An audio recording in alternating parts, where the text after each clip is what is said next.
انسان ایجادات کرتا ہے. ایک صاحب نے مجھ سے کہا کہ بھائی دیکھیں نا یہ کاغذ تو ہم نے بنایا, انسان نے بنایا, گاڑیاں ہم نے بنائی ہیں. میں نے کہا ایک منٹ.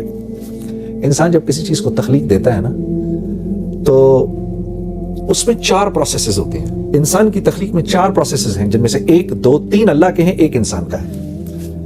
اللہ کے 3 پروسیسز کیا ہیں؟ جس چیز سے جو چیز انسان نے تخلیق کی ہے اس کے انگریڈینٹس کا بنانے والا ایک اکیلا اللہ ہے. پہلی بات یہ.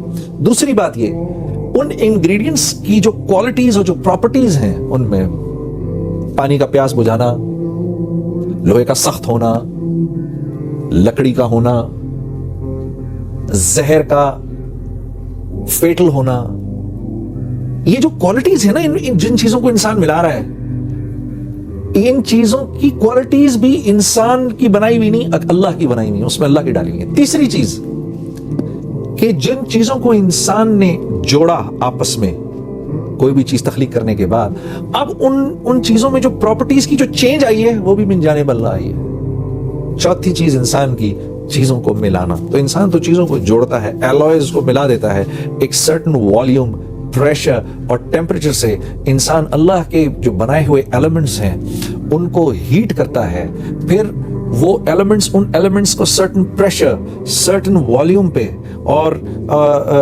پھر ان کو آپس میں جوڑتا ہے. وہ تو آپس میں جوڑتے ہیں, جوڑنے کے بعد ان کی جو کوالٹیز چینج ہو جاتی ہیں ان میں, وہ پراپرٹیز کا چینج ہونا بھی اللہ کے ہاتھ میں.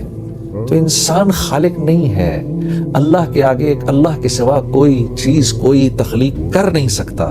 تو جب اتنے بڑے رب کے سامنے میں کھڑا ہوا ہوں, میرا دماغ ادھر ادھر جائے. اللہ فرماتے ہیں جو کامیاب لوگ ہیں جب وہ میرے سامنے کھڑے ہوتے ہیں, successful people, when they stand in front of me they forget everything around them. اپنے ارد گرد کی ہر چیز کو بھول کے ایسے کھڑے ہوتے ہیں نماز میں.